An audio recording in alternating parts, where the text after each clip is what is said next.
it's a complete lie what the Iranian says. The multi-layer aerial defense systems take out routinely over 90% of all missiles shot into Israel.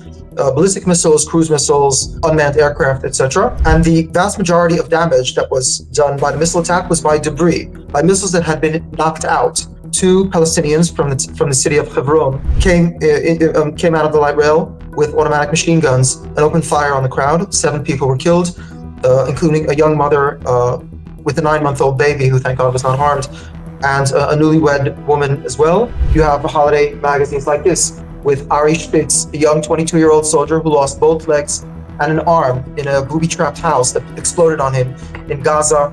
And the headline reads, I don't want pity, don't call me a hero, I will rebuild my life. So yes, morale is high, especially after the attacks on Hezbollah, the pager attacks, the walkie-talkie attacks, and now the ground invasion, which have proved very successful and have seemed to have thwarted the constant fear of an invasion from the north.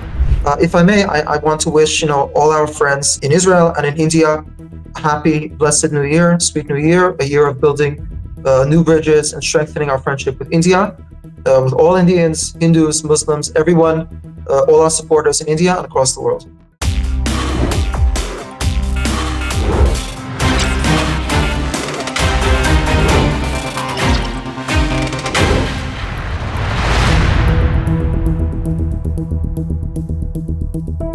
Last night, a bit after 7:30, there were warnings from the IDF spokesman and from the Home Front Command to go into the safe rooms as missiles had been launched from Iran.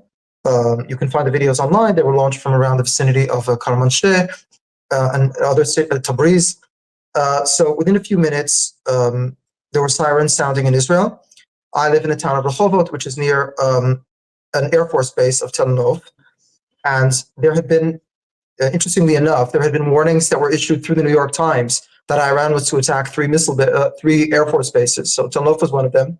I went with my parents into the safe room, and within a few minutes, we heard the booms of the interceptor missiles pretty close by. So first of all, almost all the missiles were intercepted. There was damage to property, both from debris, primarily from debris. You have to understand that debris, like the debris that killed the Gazan man in Jericho, is like a 10-meter long missile, the shell of a 10-meter long missile, which hit him directly and killed him. So debris can be serious also. A mall was hit in central Israel. Roughly 100 houses were damaged in some way in the town of Hod Sharon in central Israel. So first of all, there was immediate damage, most to property. Thank God no one was hurt. No one was killed besides that Palestinian man. So the first thing is the immediate effects of the attacks. Then the Prime Minister Netanyahu and other ministers have vowed that this will not go without response. Iran, after the attack, says, "Oh no, we are now peaceful. If Israel should not respond. If it will respond, it will be aggression."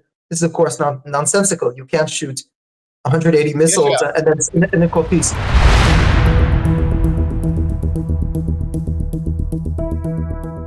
So it's a complete lie what the Iranian says.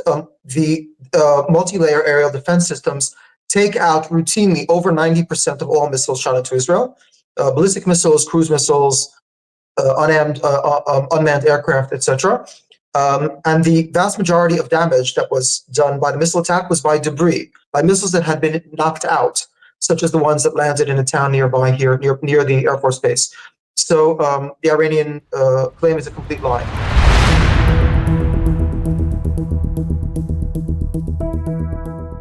Jaffa is the southern part of Tel Aviv. It's part of Tel Aviv municipality.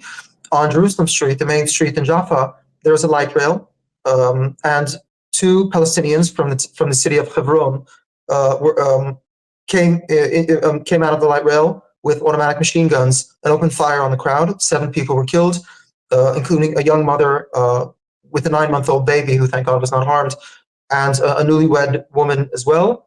Other people were injured, and that was the attack yesterday, roughly at the same time as the missile attack.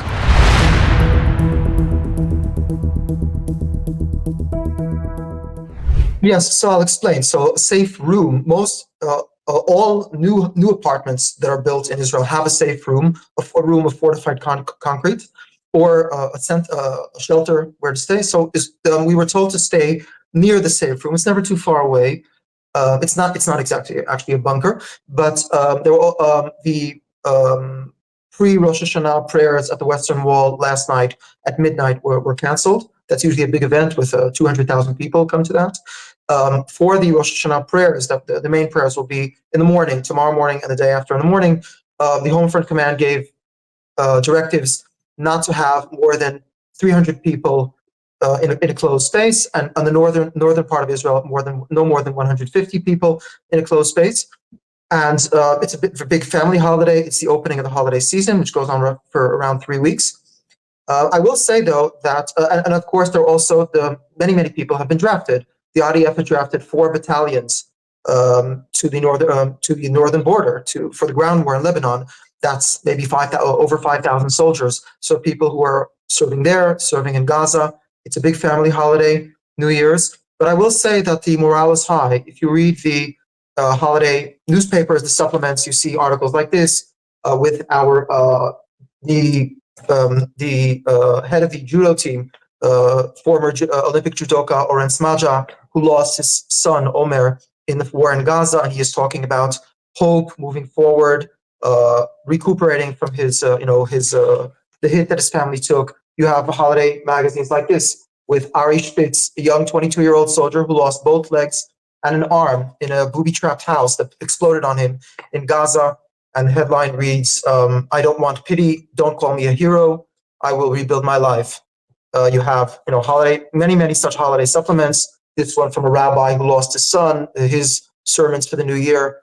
So yes, the morale is high, especially after the attacks on Hezbollah, the pager attacks, the walkie-talkie attacks, and now the ground invasion, which have proved very successful and have seemed to have thwarted the constant fear of an invasion from the north. Which the Redwan forces, 40,000 soldiers, were along the border.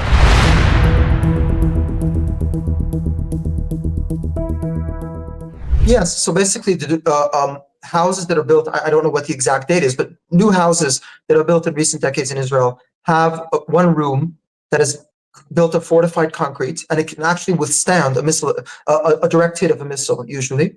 In other words, the house might collapse if it's a small house, but the room will be left standing. In bigger, most of Israel's apartment buildings, so there is maybe a shelter in the basement or something like that, a concrete shelter.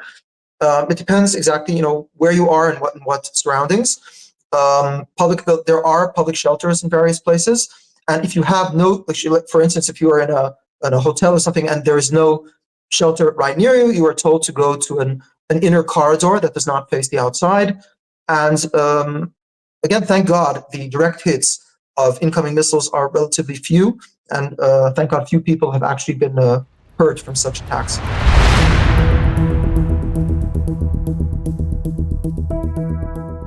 Not most.